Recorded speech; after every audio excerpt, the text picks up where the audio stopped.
Assalamualaikum warahmatullahi wabarakatuh. Sampurasun, wilujeng enjing, murid-murid ibu di kelas 2 sadayana.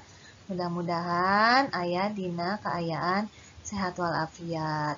Tepang deui sareng Ibu Abila dina pangajaran bahasa Sunda.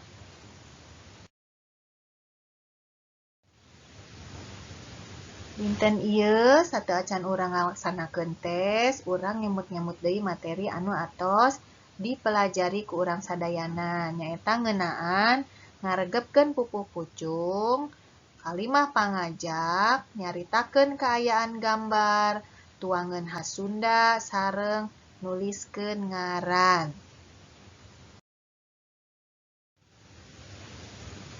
Ngaregepkeun pupuh pucung masih emut anu judulna tatakrama. Nah, mangka inget tatakrama sopan santun tanda jalma iman, nyarita jeung amis budi, da basa mah lain barang anu mahal. Tah, dinu kalimat ieu urang kedah emut aya sabaraha guru wilangan sareng guru laguna naon. Tinggal dietang aya sabaraha kata, teras huruf vokal anu terakhir nyaeta huruf naon. Contoh, mangka inget tata krama sopan santun.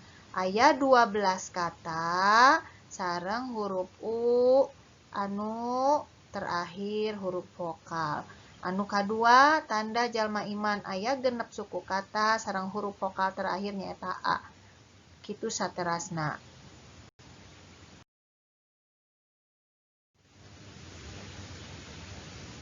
Salajengna kalimah pangajak. Nu dimaksad kalimah pangajak nyaeta kalimah anu eusina mangrupi ajakan kanggo ngalakukeun hiji urusan atawa pagawean. Jadi, kalimat yang isinya tentang mengajak kepada seseorang untuk melakukan sesuatu.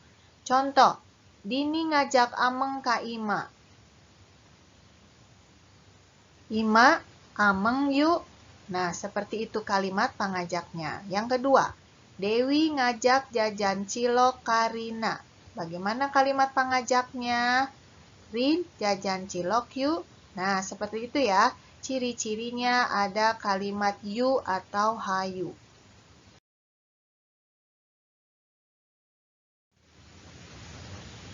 Salajengna nyaritakeun gambar. Nu dimaksad nyaritakeun gambar nyaeta nuliskeun carita dumasar kana gambar. Contoh, perhatoskeun gambar, perhatikan gambar di depan. Bagaimana kira-kira satu bait ceritanya atau satu baris dua baris cerita? Kalian jelaskan di bawahnya. Contoh, barudak kelas 2 nuju latihan nembangkeun pupuh pucung. Seperti itu, tergantung dari gambarnya seperti apa, lalu diceritakan dalam bentuk tulisan.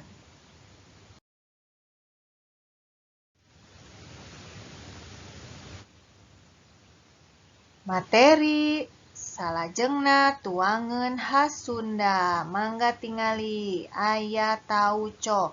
Ti mana tauco kawentarna? Ti Cianjur. Anu kadua ieu naon? Ganasnya, ganas Subang. Sareng peuyeum ti mana kawentarna? Ti Bandung. Salian ti eta aya kurupuk udang ti Cirebon atanapi Indramayu. Teras aya wajit ti Cililin sareng tahu ti Sumedang. Ta eta tuangeun khas Sunda. Henteu kakantun dodol ti Garut. Masih ingat ya? Nah, upami anu ieu nuliskeun ngaran atau menuliskan nama. Ingat, dalam menuliskan nama kita tidak boleh lupa huruf kapital yang benar. Nu kahiji nyeratkeun nami rerencangan istri atanapi pamege. Contoh, Dodi, Jaka, Iwan, Sari, Rina, Ima. Nami-nami guru, Bu Tuti, Pak Ahmad, Bu Ima, Pak Kam.